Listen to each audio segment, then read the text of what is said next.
तो आज अपने घर पे बोर्ड भी लगा दिया है कि संजय सिंह से 5 गज की दूरी बनाए रखें, वरना ईडी किसी भी समय छापा मार सकती है, आज्ञा से नरेंद्र मोदी।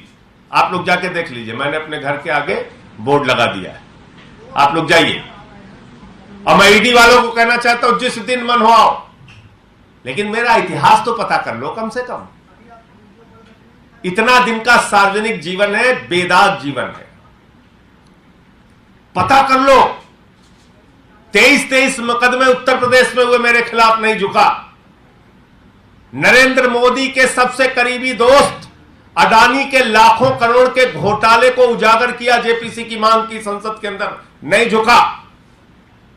प्रधानमंत्री से किसानों के मुद्दे पर, अडानी के जेपीसी के मुद्दे पर, भ्रष्टाचार के मुद्दे पर लड़ता रहता हूं, नहीं झुका। देश के गृह मंत्री की तानाशाही के खिलाफ, अमित शाह के खिलाफ आवाज उठाई, नहीं झुका। आप सोच रहे हो ऐसे जांच फांच बदर घुड़की, अरे जिसको जेल से, मुकदमे से, डंडे से, लाठी से डर लगता है, उसको डराना। नमस्कार, आप देख रहे IView न्यूज़। मैं हूं शमीम अख्तर। आम आदमी पार्टी के सांसद संजय सिंह के घर पर ईडी के छापे पड़े। संजय सिंह पर आरोप है कि शराब घोटाले के आरोपी दिनेश अरोड़ा से 32 लाख रुपए घूस संजय सिंह ने लिए हैं, जिसकी सबूत होना ईडी तो नहीं बता पाई, पर भाजपा बता रही है। ईडी के इस छापे के बीच किस तरह से ईडी संजय सिंह के बुजुर्ग पिता को बाहर से मीडिया के बीच से पकड़कर घर के अंदर ले जा रही है, आप देख सकते हैं। आखिर ईडी संजय सिंह के पिता के साथ ऐसा सलूक क्यों कर रही थी? संजय सिंह के पिता ईडी के आरोपी तो नहीं थे। बुजुर्ग पिता चाहे घर के बाहर रहे या अंदर रहे, ईडी का कोई राइट्स नहीं बनता कि उनके बुजुर्ग पिता को ईडी के लोग इस तरह से पकड़कर अंदर ले जाएं। ईडी पूछताछ संजय सिंह से कर रही थी या फिर संजय सिंह के बुजुर्ग पिता से भी ईडी को पूछताछ करनी थी? ईडी ऐसा क्यों कर रही थी? क्या ईडी जांच के नाम संजय सिंह के परिवार पर दहशत का माहौल बना रही थी? ईडी के पास संजय सिंह के खिलाफ सबूत है या नहीं, यह ईडी ने किसी को नहीं बताया है, पर भाजपा के राष्ट्रीय प्रवक्ता गौरव भाटिया को अच्छे से पता है कि ईडी के पास संजय सिंह के खिलाफ क्या सबूत है। भाजपा प्रवक्ता गौरव भाटिया के बातों से ऐसा लग रहा था कि ईडी भाजपा को बोली है कि आप इधर प्रेस कॉन्फ्रेंस करके देश को बताएं कि मेरे पास संजय सिंह के खिलाफ क्या क्या सबूत है, और उधर हम छापामारी कर रहे हैं। और फिर ईडी और भाजपा का डुइट शुरू हुआ। एक तरफ संजय सिंह के घर ईडी का छापा चल रहा था, तो वहीं दूसरी तरफ भाजपा प्रेस कॉन्फ्रेंस करके ईडी के पास क्या क्या सबूत है वो बात देश को बता रही थी। पहले आप भाजपा की प्रेस कॉन्फ्रेंस सुनिए, फिर तफसील से आपको बताते हैं। सबसे पहले इस पूरे शराब घोटाले में ये देश की जनता और दिल्ली की जनता जान चुकी है कि कोई सरगना है, किंगपिन है, तो वो अरविंद केजरीवाल है। उन्हीं के इशारे पे ये शराब घोटाला दिल्ली में हुआ है। एक्यूज दिनेश अरोड़ा, इन्होंने कबूला है संजय सिंह कहते हैं कि 32 लाख रुपया पापी आप अराजक अपराध पार्टी के कोष में दो।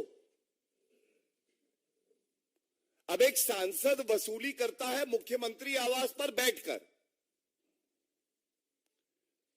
इससे यह भी स्पष्ट हो जाता है कि 32 लाख की रिश्वत जो कि चेक से ली गई है,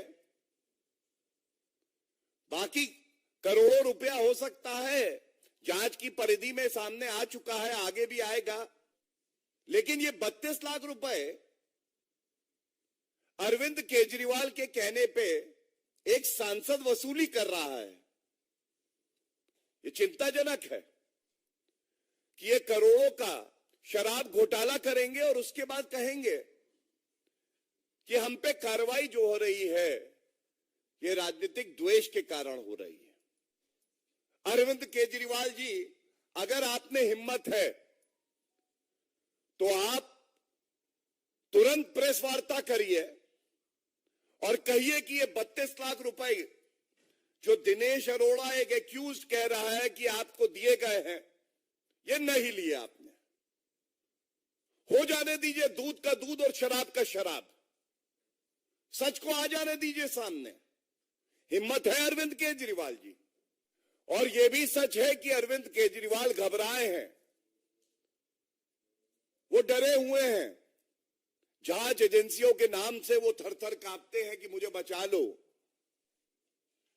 कानून के दायरे में कार्य हो रहा है, कानून अपना काम कर रहा है और न्यायालय जो कदम कानून की जांच एजेंसियां उठाती हैं उसमें हस्तक्षेप नहीं कर रहा।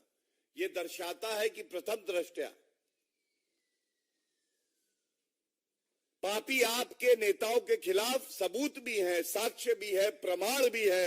इसको कोई बचा नहीं सकता है, हमें ये यकीन है। दोस्तों, आपने सुना भाजपा के राष्ट्रीय प्रवक्ता गौरव भाटिया ने आम आदमी पार्टी के राज्यसभा सांसद संजय सिंह पर आरोप लगाते हुए कहा कि संजय सिंह ने शराब घोटाले के आरोपी दिनेश अरोड़ा से रिश्वत में 32 लाख रुपए पार्टी फंड में चेक के माध्यम से लिए हैं। दोस्तों, अब आप ही बताइए, इस दुनिया में इतना मूर्ख आदमी कौन होगा जो घूस भी लेगा तो बैंक के चेक से लेगा। देश के तमाम पत्रकार से लेकर तमाम राजनीतिक पार्टियों से लेकर तमाम देश के जजों से लेकर तमाम देश की जांच एजेंसियां ये सब अच्छे से जानते हैं कि हर राजनीतिक पार्टी लोगों से चंदा अपनी पार्टी के फंड में लेती है। और अगर जो पार्टी चेक के माध्यम से अपनी पार्टी में फंड में चंदा लेती है तो ये और भी अच्छी बात है, जो कि बिल्कुल ट्रांसपेरेंट है। गौरव भाटिया अपने प्रेस कॉन्फ्रेंस में साफ साफ बोल रहे हैं कि दिनेश अरोड़ा 32 लाख रुपए संजय सिंह के पार्टी के लिए फंड में दिए हैं। पार्टी फंड में पैसे देने की बात को गौरव भाटिया घूस देने की भूमिका बनाकर बातें बता रहे हैं। और साथ ही पार्टी फंड में चंदा देने वाले व्यक्ति जो एक शराब घोटाले का अब आरोपी है, क्या उस आरोपी को डरा धमकाकर भाजपा ये कहलवाना चाह रही है कि संजय सिंह को ये आरोपी 32 लाख रुपए पार्टी फंड में नहीं बल्कि घूस दिया था। अगर भाजपा के इन आरोपों में दम है तो ईडी को बिल्कुल जांच करनी चाहिए, पर बकौल गौरव भाटिया ने अपने प्रेस कॉन्फ्रेंस में संजय सिंह पर जो आरोप भूमिका बांधते हुए लगाया है, तो फिर संजय सिंह को ही आगे बढ़कर इस आरोपों में ईडी का सहयोग करके जल्द जांच कराकर दूध का दूध और पानी का पानी करनी चाहिए। पूर्व में भी ईडी ने शराब घोटाले में अपने चार्जशीट में संजय सिंह का नाम डाला था। जब संजय सिंह ने डिफर्मेशन का नोटिस ईडी को भेजा था तो फौरन ईडी ने बताया कि गलती से संजय सिंह का नाम चार्जशीट में लिखा गया है। यह बताते हुए संजय सिंह का नाम ईडी ने उस चार्जशीट से हटा दिया।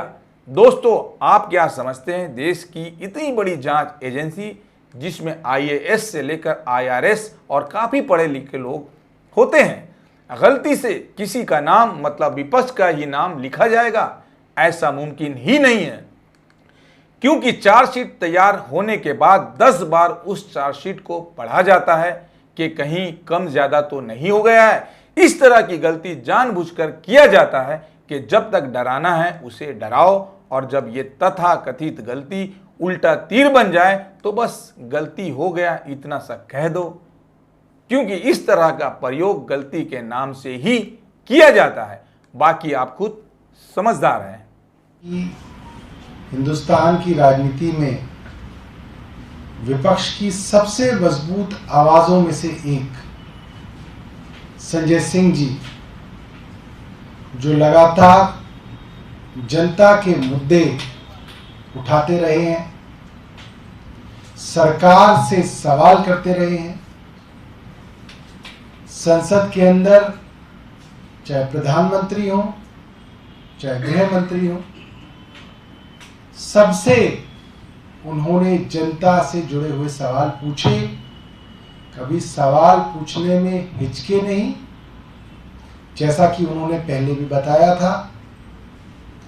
केंद्र सरकार हर कोशिश कर रही है किसी तरीके से उनकी आवाज को दबाया जाए। एक काल्पनिक मनगढ़ंत मामला शुरू किया हुआ है और कहा जा रहा है कि सैकड़ों करोड़ रुपए का घोटाला हो गया। और मुझे लगता है कि इतिहास का पहला ऐसा घोटाला है जिसके अंदर 15 महीने से जांच हो रही है। देश की सबसे बड़ी एजेंसी ईडी और सीबीआई इसकी जांच कर रही है। दोनों एजेंसियां पैरेलल में जांच कर रही हैं। करीब 1000 से ज्यादा जगहों पे व्यापारियों के यहां, राजनेताओं के यहां, बिजनेस हाउसेस के अंदर, कारोबारियों के यहां छापे डाले जा चुके हैं। अब तक 1 रुपए की भी गैर कानूनी तरीके से बरामदगी नहीं हुई। 1 रुपए की भी बरामदगी नहीं हो पाई। और आप कह रहे हैं कि ये पैसा आया और ये पैसा गायब हो गया कहीं पे। ये कैसे संभव है? पैसा चलता है तो अपनी ट्रेल छोड़ता है। ये कैसा घोटाला है जो बिना ट्रेल के घोटाला चल रहा है? 1000 से ज्यादा जगह छापे डाले जा चुके हैं, 1 रुपए की बरामदगी नहीं हुई। अब संजय सिंह जी के घर पे छापा डाला गया है। मैं अभी बता रहा हूं आपको, 1 रुपए की हेराफेरी नहीं मिलेगी। मगर ईडी जब निकलेगी तो कहेगी हमें कुछ चीजें प्राप्त हुई हैं, हमने जो है कंप्यूटर और मोबाइल फोन ले लिए हैं, उसके अंदर काफी कुछ है। ये बात ईडी हर बार सोर्सेस के तहत प्लांट करती है। निकलता उसमें कुछ नहीं है, क्योंकि अगर कुछ निकला होता तो अब तक इतनी सारी चार्जशीट, हजार पन्ने की चार्जशीट ईडी दायर कर रही है, उसमें कुछ तो होता कि इन मनीष सिसोदिया जी के घर से ये मिला था, इनके घर से ये मिला, इनके घर से ये मिला। कोई चार्जशीट के अंदर नहीं है कि किसके घर से क्या मिला, क्या इनक्रिमिनेटिंग मिला। सिर्फ और सिर्फ कारण यह है कि अब भारतीय जनता पार्टी की केंद्र सरकार जा रही है। प्रधानमंत्री जी को मालूम है कि अब जाने का समय आ गया है।